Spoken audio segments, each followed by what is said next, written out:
Here we go. The Prime Minister arrived in Germany early this morning with his wife to the sort of red carpet reception at this G7 summit that he's certainly not getting back home. And he had a message to critics both inside and outside his party. He's not going anywhere. Do you really want a third term? What I want to do is continue to deliver as much as we possibly can For another decade? For the British people. And I'm focused on the immediate job in hand.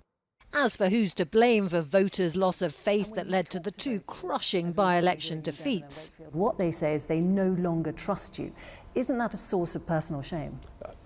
Well, no, because I think that actually when you look at what this government has done, it is quite exceptional. And look, I understand that people are going to want to criticise me, attack me for all sorts of reasons. Some of them good, some of them less good. I think that actually when you look at what this government has done, it is pretty remarkable.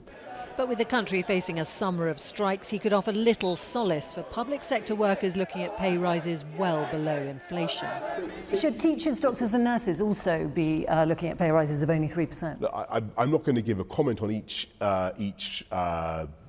offer or suggestion that the pay review bodies may make. But what I would say to you is that at a time when you've got inflationary pressures in an economy, there's no point in having pay rises that just cause further price rises. You say you understand the cost of living pressures people are facing.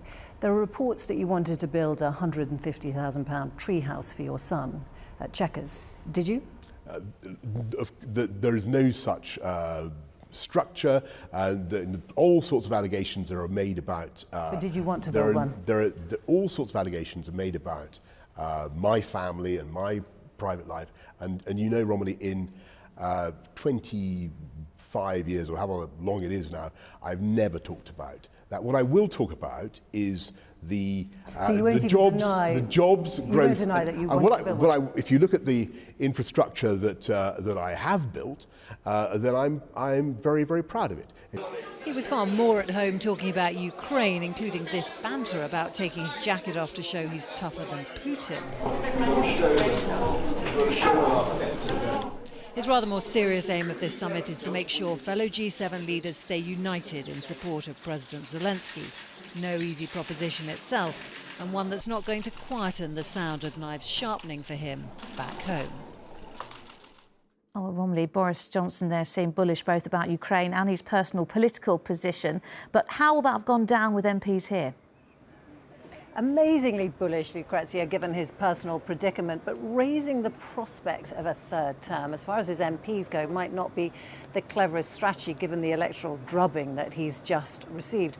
Plenty of his MPs are wondering when or whether to strike, and his notable lack of contrition may well just push them over the edge.